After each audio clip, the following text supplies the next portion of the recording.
April 8, 1943, 27,000 FT above Caen, France. The oxygen mask couldn't hide Oberleutnant Ralph Hermichen's smirk as he watched the ungainly silhouettes climbing laboriously toward his formation through the crystal-clear canopy of his Fowler Wolf 190A5. The veteran ace of Yakashvada 26 studied the American fighters making their combat debut over occupied Europe.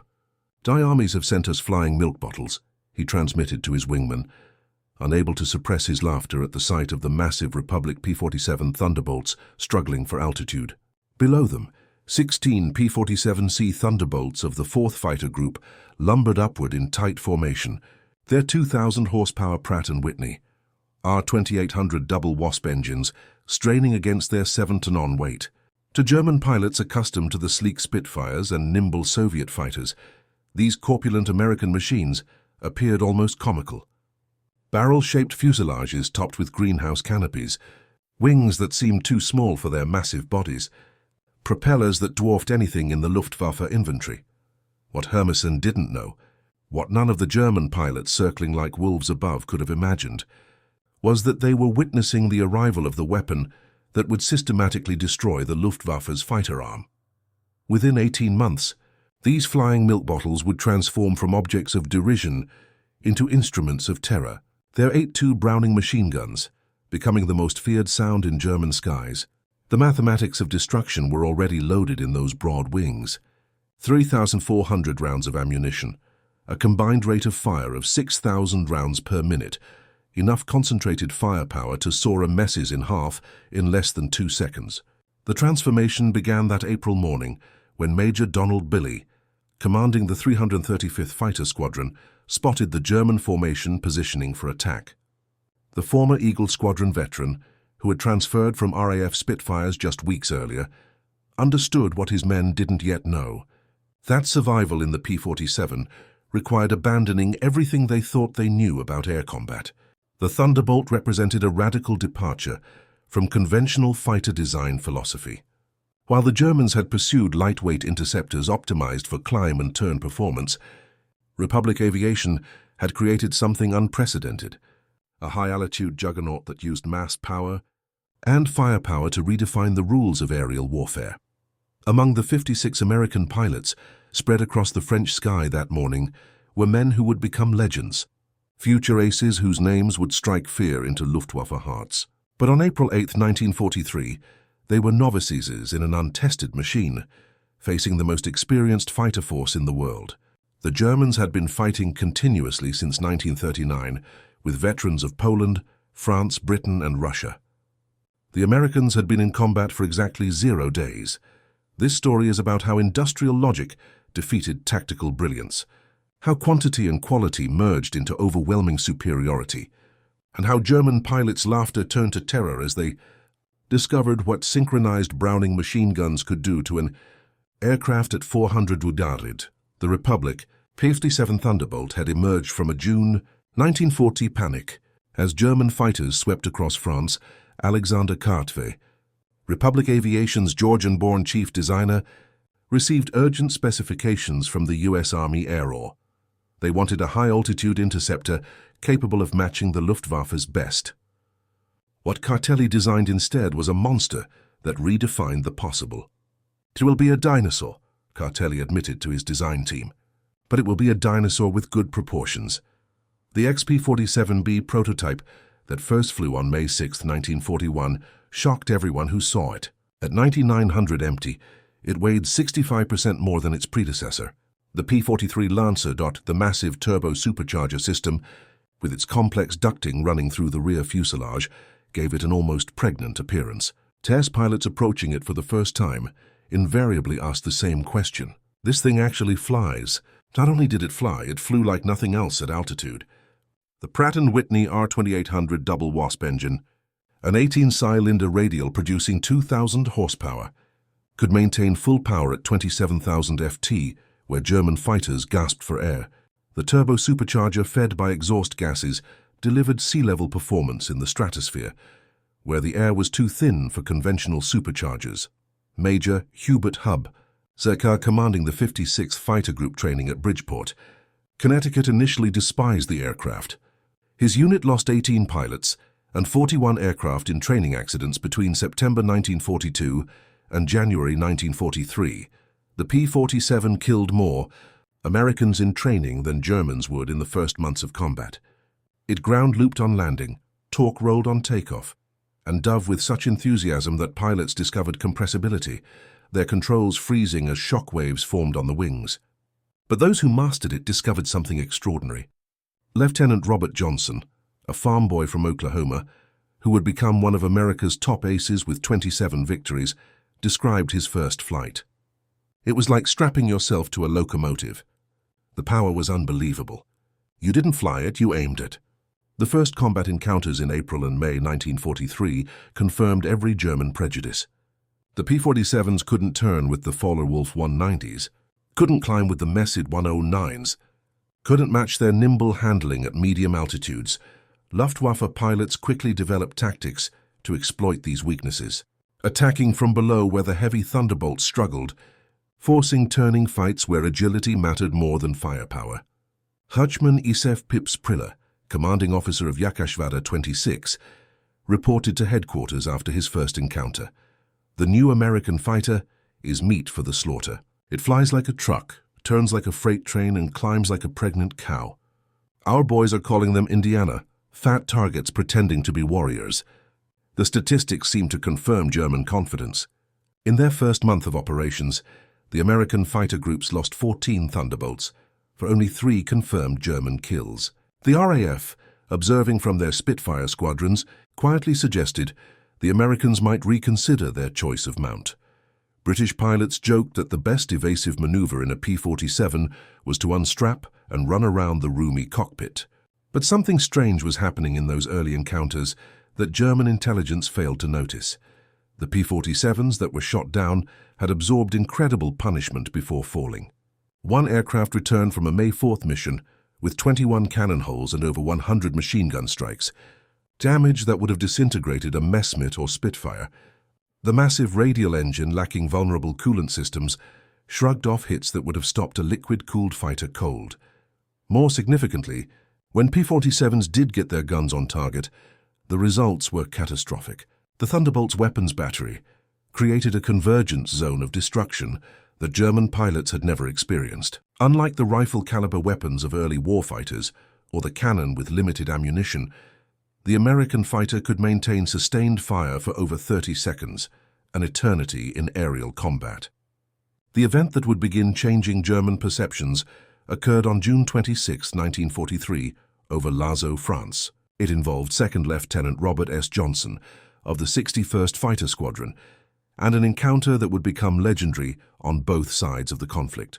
Johnson's formation of 48 P-47s was returning from escort duty when they were bounced by 16 Fowler-Wolf 190s from 2 AGs, 26 led by headman Wilhelm Ferdinand Galland, younger brother of the famous Adolf Galland.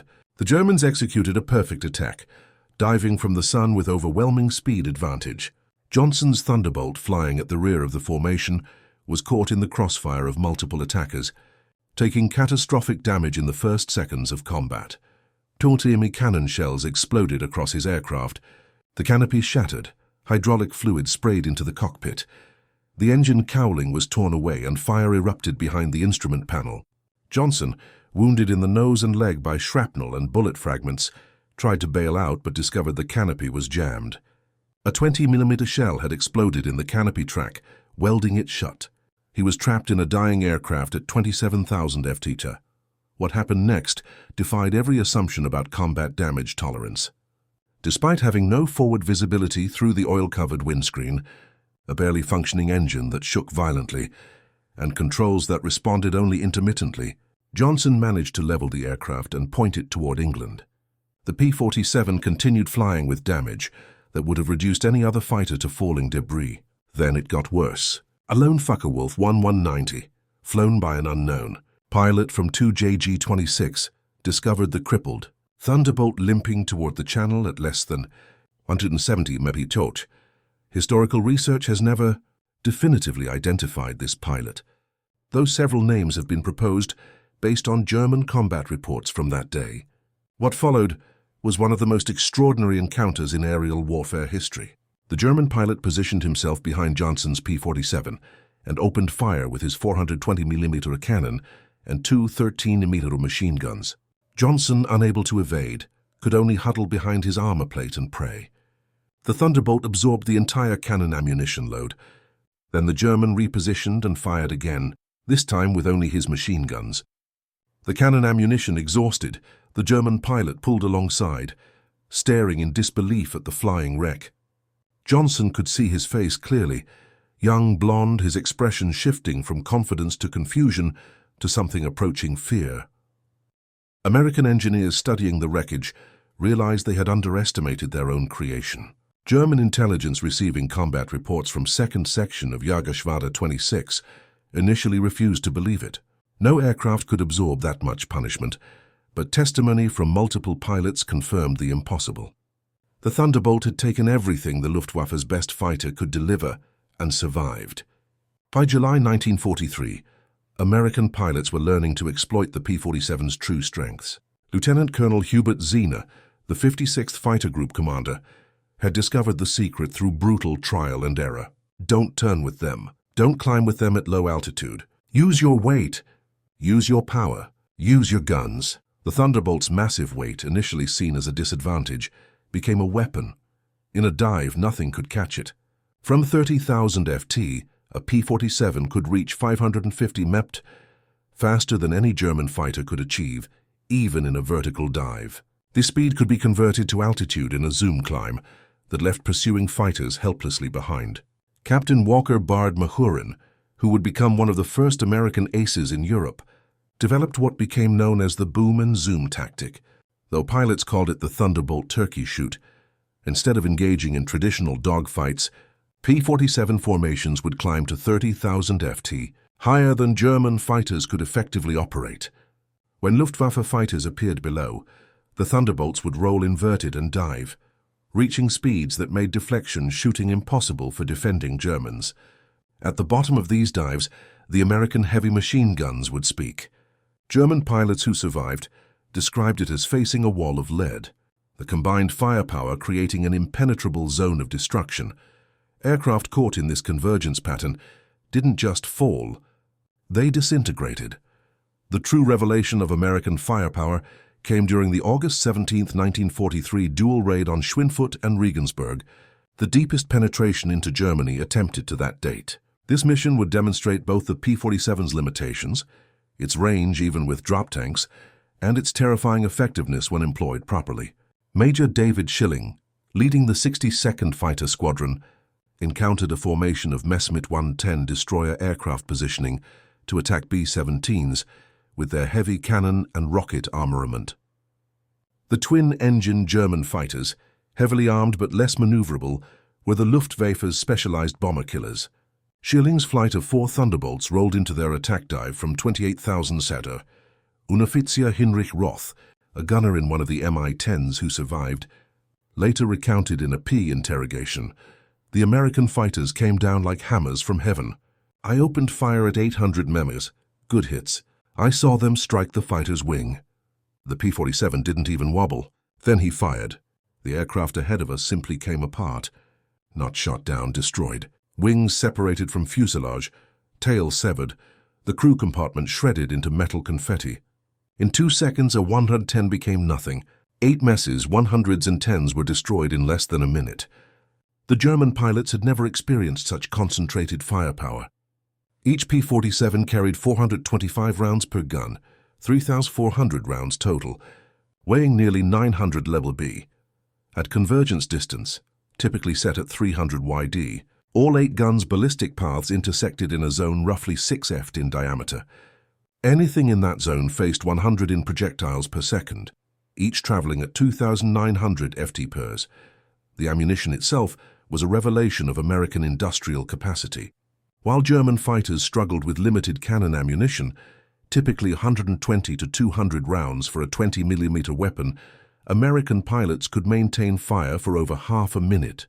The standard combat load mixed armor-piercing incendiary tracer, and standard ball ammunition in patterns designed to both destroy and ignite. Lieutenant Colonel Francis Gabby Gabreski, who would become the top American ace in Europe with 28 victories, described the effect. When you hit them with all 8, they don't just go down, they explode. I saw a 109 literally cut in half, the tail falling one way, the nose and wings another. The pilot never knew what hit him. By September 1943, the Luftwaffe was discovering another horrifying reality about the P-47. Its performance improved dramatically with altitude, while German fighters suffered. The turbo-supercharged double Wasp engine maintained its rated power output up to 30,000 ft. German fighters relying on single-stage or two-stage mechanical superchargers saw their performance degrade significantly above 25,000 ft. Oberleutnant Hans Philipp, one of Germany's most successful aces with 206 victories, encountered this reality fatally on October 8, 1943, leading Jagdgeschwader 1 against a B-17 formation at 28,000 ft over Bremond. Philipp found his Fowler-Wolf 190 A6 sluggish and unresponsive in the thin air. The BMW 801 engine, powerful at medium altitudes, was gasping for oxygen nearly 6 missiles above the Earth. When P-47s of the 56th Fighter Group dove on his formation from 32,000 ft, the German fighters were sitting ducks. Robert Johnson, now an experienced combat pilot on his way to ace status, was flying at 31,000 ft when he spotted Philipp's distinctive Focke-Wulf with its elaborate nose art. Johnson's combat report was clinical: opened fire at 300 wide at 30° deflection, observed strikes along entire fuselage, enemy aircraft exploded, no parachute observed. Philipp's death sent shock waves through the Luftwaffe. If one of their best, a man who had survived over 500 combat missions on both Eastern and Western fronts, couldn't survive against the Thunderbolts, what chance did average pilots have? The German High Command ordered an immediate investigation into the P-47's capabilities. The report delivered to Reich Marshal Hermann Göring in November 1943 was sobering. The Thunderbolt service ceiling exceeded 42,000 ft, higher than any German fighter could reach. Its dive speed approached the sound barrier. Its armor included a 3/8 in steel plate behind the pilot, 1-2 in bulletproof glass windscreen, and armored deflection plates around the engine. Most disturbingly, its rugged construction allowed it to absorb damage that would destroy 3 conventional fighters and still return home. In January 1944, a new variant of the P-47 began arriving in England that would complete the transformation from laughingstock to nightmare. The P-47 D-22 featured a Hamilton standard hydroatic propeller with paddle blades 13 ft in diameter, with broad chord blades that bit into the air like massive OES. The improvement in climb rate was immediate and dramatic. Where earlier Thunderbolts had climbed at an anemic 2,200 ft per minute at sea level, the paddle blade variants could achieve 3,000 ft per minute, matching or exceeding German fighters at most altitudes.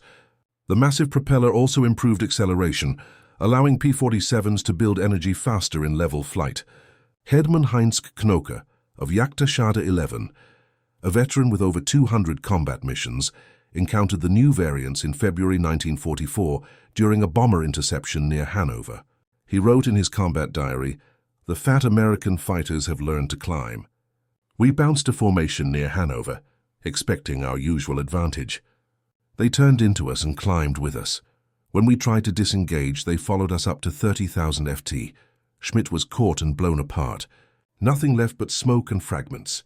These are not the same machines we laughed at last year." The paddle blade propeller did more than improve performance.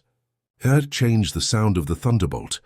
The distinctive thundering roar created by the blade tips reaching supersonic speeds could be heard from miles away. German ground troops reported being able to identify approaching P-47s by sound alone, a deep threatening rumble that meant death from above.